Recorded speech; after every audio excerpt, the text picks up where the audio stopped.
Here are the facts.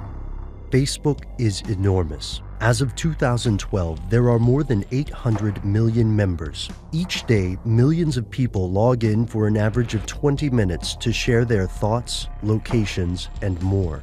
More than 1 million websites have Facebook integration and offer the ability to use your Facebook ID on their own sites. Whether you're a Facebook fan or try to avoid it completely, there's no denying this website is a runaway success. But for whom? Its most public face is founder Mark Zuckerberg, but some conspiracy theorists believe Facebook has another master, the US government. Here's where it gets crazy.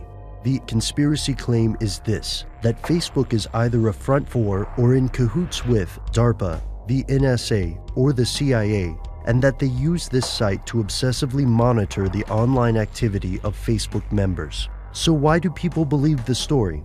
First, it's true that Facebook is a massive surveillance tool, but it's an opt-in, voluntary tool for advertisers. Facebook makes the bulk of its revenue by selling targeted advertising deals. Second, parts of the US government have already been caught taking dodgy steps with individual privacy. Consider that the NSA has been repeatedly criticized for amassing loads of data from cell phone companies without the knowledge or consent of cell phone users. With this in mind, it doesn't seem quite as unreasonable that a government agency might want access to Facebook data. So we have two indisputably true claims. But these two facts alone don't establish a conspiracy. There's no link.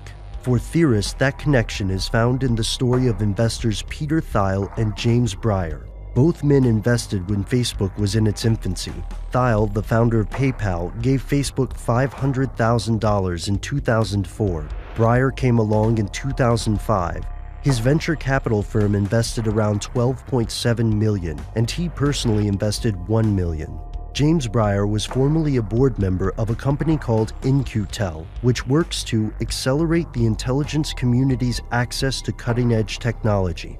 In-Q-Tel was originally associated with the CIA, and George Tenet, former CIA director, explains this relationship between the organizations in his book, At the Center of the Storm. In some ways, this seems like a case of guilt by association. Yet when this theory is discussed, Breyer is often trotted out as a key piece of evidence. There's no denying the information gleaned by Facebook from its users is valuable to a degree, and there's no question that the US government has been caught gathering private information without people's consent. But does that mean the government actually controls Facebook? With the evidence at hand, this seems like a bit of a leap.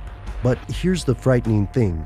Facebook doesn't have to be controlled by the government to work with it. The US government has made increasingly frequent demands for information from ISPs, telecom companies, social media sites, and other online entities. Facebook is no different, and the information generated by Facebook users is its primary source of profit.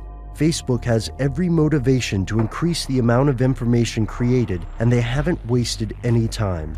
From automated facial recognition to software that screens personal messages for hints about crime, Facebook has vastly expanded its ability to know everything about its users, and it's a good idea to consider every activity on Facebook public knowledge.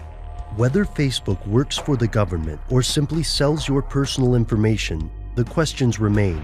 What are they doing with your data? Who's buying it? How is it being used to affect you? For now, that's the stuff they don't want you to know.